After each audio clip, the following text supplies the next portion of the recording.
Bonjour Philippe. Bonjour Dominique. Alors ravi de te revoir parce qu'on se connaît déjà, donc on n'a rien caché. Et nous sommes donc au Galactic Days, édition 2022. Tu es parmi les auteurs, je suis ravi de te rencontrer. Eh bien parle-nous un peu de ta production. Alors, là j'ai une production en tant qu'auteur et également en tant qu'éditeur. Déjà en tant qu'auto-éditeur puisque le début de JCR Édition c'est ces deux romans-là, l'histoire d'Ennie Léis, une jeune Troyenne qui s'enfuit à la chute de Troie avec le fils d'Hector, le fils d'Énée et quelques autres personnages. Et leurs aventures vont se dérouler sur plusieurs générations puisqu'il y aura un voyage dans le temps.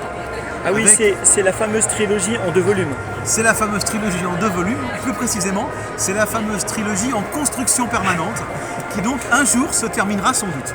Oui, parce que c'est un peu un running gag. Depuis que je te connais, on attend le volume 3. Et il n'est pas du tout en train de se faire puisque j'ai eu d'autres activités, comme celle d'éditeur, puisque notamment, j'ai édité Les 6 filles de Fridéor, d'un auteur sénonais, qui est aussi mon initiateur en jeu de rôle, donc c'est un peu pour ça que ça s'est fait. Et ça raconte des années et des années de scénarios qu'il a composés. C'est très drôle, c'est très, très élégant, c'est plein de... Le 4e mur est souvent brisé, c'est vraiment très sympathique. Et du coup, je lui ai édité son premier tome. A priori, lui, il en a déjà 5 d'écrits. Donc, Tu as de quoi venir. Il y a de quoi venir, voilà. Donc on peut dire que c'est le meilleur d'entre nous. Ah oui, c'est le meilleur d'entre nous. C'est le plus ancien. Surtout, il est à la retraite, donc le meilleur d'entre nous. C'est le meilleur d'entre nous. Elle est jolie celle-là. Je pense que normalement, aux rencontres de Vénizy, donc proche le salon du 12 et 13 novembre, j'en profite pour faire ma pub, où tu seras aussi, n'est-ce pas ? Exactement. Il devrait être là pour dédicacer son roman. Eh bien, j'en profiterai pour faire une petite interview dans ce cas-là. Je pense qu'il sera ravi. Alors, tu as parlé de JCR Édition. Voilà. Raconte-nous pourquoi d'abord JCR. C'est le nom de mon papa, c'est les initiales de mon papa, il s'appelait Jean-Claude Robin, c'est pas magique du tout, mais mon papa m'a appris à lire, c'est lui qui m'a fait découvrir la science-fiction. J'avais 8 ans, il a lâché un Asimov comme ça par hasard sur mon chemin, et c'est une lecture dont on ne se remet pas. Ouais. Il était grand fan de science-fiction, je suis rentré dans ses chaussures et j'ai continué.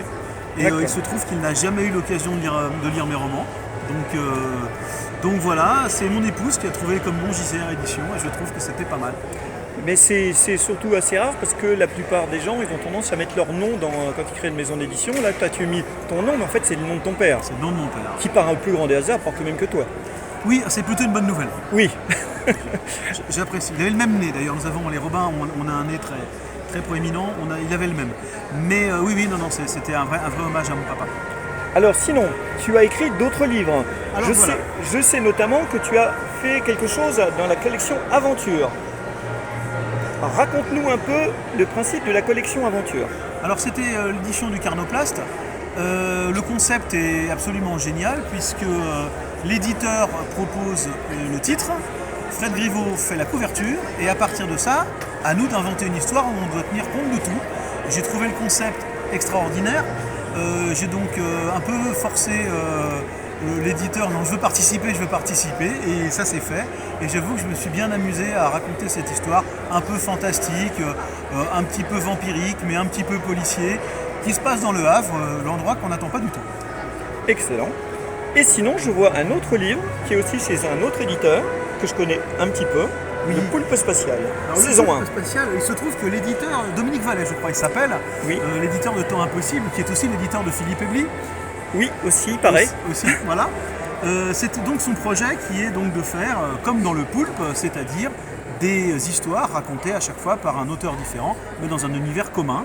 Il a choisi un univers de science-fiction parodique, donc le but c'était de faire quelque chose de rigolo.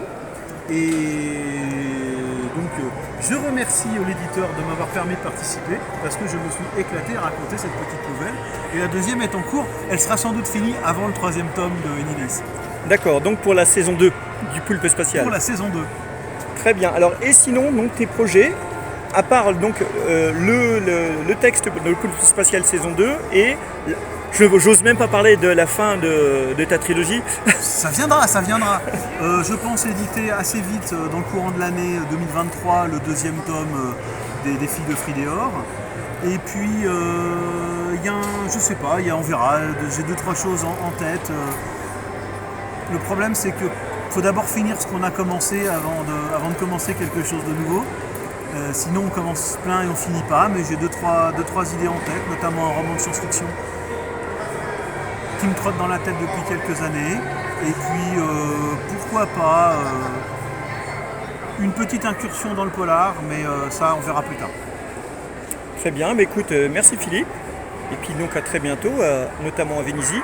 Les 12 et 13 novembre, avec plein d'invités intéressants, dont Dominique Vallès-Sandra Amani, mais également Jacques Saucé, Phileas Rogue et Antoine Larmanja, le directeur technique de Google Cloud, qui va nous faire une conférence. Et ça risque d'être très très intéressant. Voilà. Et Cicéron Angle Droit aussi.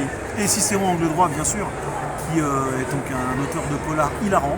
Donc, et quelques autres, hein. Vous allez voir aussi des peintures, des peintres de qualité, vraiment. Et notamment Paul Ténez, qui est un acteur de Vénizy, et que j'ai découvert il y a 15 jours, qui est décédé en 2015. Mais c'est son fils qui m'a fait visiter son atelier, et il faut absolument venir parce que c'est extraordinaire. Eh bien merci. Formidable, merci Philippe et à très bientôt. Salut. Bientôt.